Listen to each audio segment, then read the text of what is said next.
Yes, ni The Quick Times News rero n'ubundi nk'ibisanzwe aho muri Repubulika Iharanira Demokarasi ya Kongo habonetse undi mutwe witwaje intwaro ariko uri gukorana na Repubulika Iharanira Demokarasi ya Kongo bise PDDRCS. Ni ikintu bavuga ko ari ikintu cy'ingenzi cyane kizafasha iki gisirikare cya Kongo gufata imitwe yose yitwaje intwaro, cyane cyane M23 niyo ivugwa na Patrick Muyaya. Ni Patrick Muyaya rero ni umuvugizi wa guverinoma ya Kongo, aho mu magambo yiwe yagize ati ubwitange bwa perezida wa repubulika mu gushaka amahoro n'ubwitange butugeza ku iherezo ry'umuyoboro. Turi mu nzira y'amahoro arambye. Gahunda ya PDDRCS ni ikintu gikomeye cyane kizadufasha kwinjiza imitwe yose yitwaje intwaro.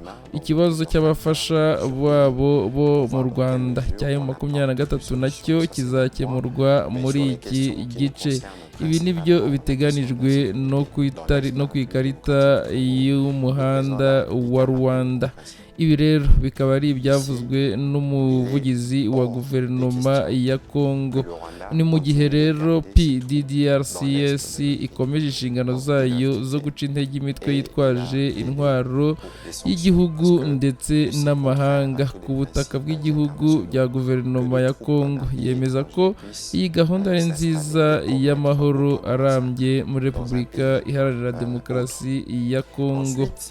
Ku nshuro ya mbere muri Repubulika Iharanira Demokarasi ya Kongo, perezida wa Kongo Felix Tshisekedi yageze ku ya 17 Nzeri 2024 kwiyegurira itsinda rya mbere ry'inyeshyamba zo mu Burundi ndetse nabo batunze mu karere ka Uvira mu ntara za Kivu y'Amajyepfo. Aba barwanyi bashyigikiwe na PDDRCS bategereje rero gusubira mu gihugu bakomokamo. Ni mu gihe rero n'ubundi muri Repubulika Iharanira Demokarasi ya Kongo hakiri kuvugwa intambara n'ubundi ibera mu burasirazuba bwa Kongo, aho n'ubundi mu gihugu kikijagaraye ubona n'ubundi abayobozi bamwe na bamwe batumvikana n'abaturage, nk'uko muri buze kugenda mubibona muri video ndi buze kubasigiramo mukayireba. Ni The Quick Times News rero nakagaruka, nta kindi usabwa uretse kureba hanze subscribe ugakandaho maze tukakomeza kubana gatanu kuri gatanu mu makuru nk'aya ngaya. Des supplétifs rwandais du M23 sera traité aussi dans ces cadres-là du programme PDDRCS, parce que c'est ce qui est prévu. Parce que si je dois rappeler ce que prévoit par exemple la fête de Rodolanda, il faut les cessez-le-feu, il faut la démobilisation, il faut le cantonnement, il faut la réinsertion. Et donc, vous voyez que du point de vue de la situation de la sécurité dans l'Est, le président de la République a dressé les tableaux. Et nous avons, autour de la médiation de Luanda, connu de progrès, même si au cours de la dernière réunion, nous avons pris une position qui était pour nous la bonne par rapport aux propositions qui étaient à table, mais c'est illustratif justement des soubresauts que vous connaissez dans une phase critique, parce que nous sommes dans une phase d'atterrissage. Ici, nous devons nous assurer que sur chaque point, nous avons veillé à ce que les intérêts de la République démocratique du Congo soient à tout prix préservés. À face des notables de Mabanga, Samia Dubango a invité la population de l'Ituri à s'opposer à toutes sortes d'évasions étrangères avec la manipulation du terroriste du M23 AFC de Corneille Nangaa et a rappelé aux différents leaders de groupes armés leur engagement signé avec le gouvernement congolais pour la cessation des hostilités. N'ouvrez pas la porte de l'Ituri pour déstabiliser la République démocratique du Congo. Dénoncez tout ce qui oseront céder aux manipulations du M23, Rwanda et de Corée.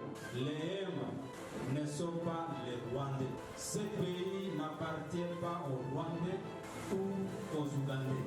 Nous sommes des Congolais. Les politiciens qui se disent bons protecteurs sont dans les grandes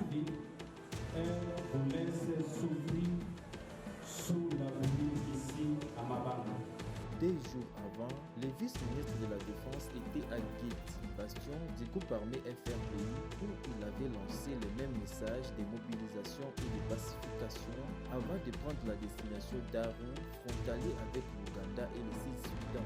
Le passage de Sami à Dubangu dans les territoires d'Irum, Djougoumangue et Aron est couronné de succès car les populations et les groupes armés de l'Ituri ont tous dit non aux terroristes de DM23 AFC de Corneille Nangaa et réaffirment leur engagement pour la paix.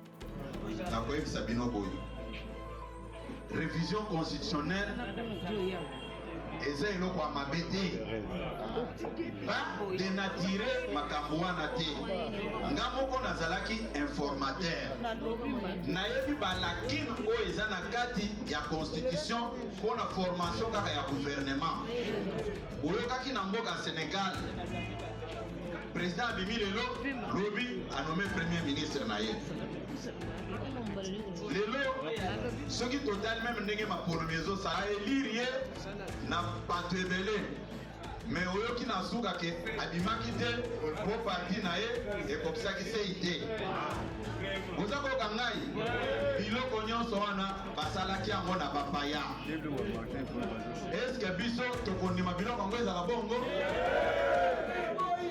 Toyokana nanu. Mandat ya président de la République ezalaka ya 5 ans. Landa nanga malamu. Président na biso bozo voter président. Président abimi yebe azwi mandat ya mboka mobimba. Pour nommer premier ministre, il faut akende konome nano informateur. Informateur ango akozwa sans ami balé. Kwa sala musala na ye. Soki asali musala apesi rapport, président soki atangi rapport a nommé premier ministre. Pour nommer premier ministre, il faut parlement et soki va nommer premier ministre. Pour abanda musala, il faut parlement et pesaye qui disent nango. Basala nino babengaka investiture ya gouvernement. Or, otala gymnastique eza place wana. Soki ba voter ba député eza na état ya contentieux électoral oyo bato bakendeke na cour constitutionnelle po basala ba revendication na bango. Nyonso wana eza kobloke. Po premier ministre abanda musala eza te. Sur 5 ans ya président de la République. Bako consommer 6 mois mobimba ezokende na ofele. Olanda ngai ezokende na ofele. Sikoyo soki 6 mois wana ekei. Mandat oyo bayesaka bino ke ezaka 5 ans, ezaka 5 ans te. Ezalaka 4 ans. Puisque la 5e année, c'est une année électorale où bato nyonso bazala kaka komata kokita mupepeza komema bango na gauche, komema bango na droite. Est-ce que constitution a bongo biso tokondima kaka ke ezala bongo? Petit détail wana ngai nasololaki na bato ya mayele oyo badiplôme minene wana nayebisaki bango ke ngai comme informateur namoni makambo oyo eza malamu te. Makambo oyo eza malamu te, il faut pas revoir yango. C'est-à-dire le président de la République na makomi ya pamba balobika aza na mandat à 5 ans. Mais en réalité, sur le plan pratique, azana mandat na ezaka 3 ans. 3 ans d'azaka nango. Ozako kangai?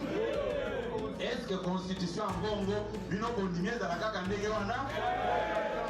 Nde yango tango biloko wana basalaki yango na bapaya. Constitution ba disposition wana il faut pas revoir yango.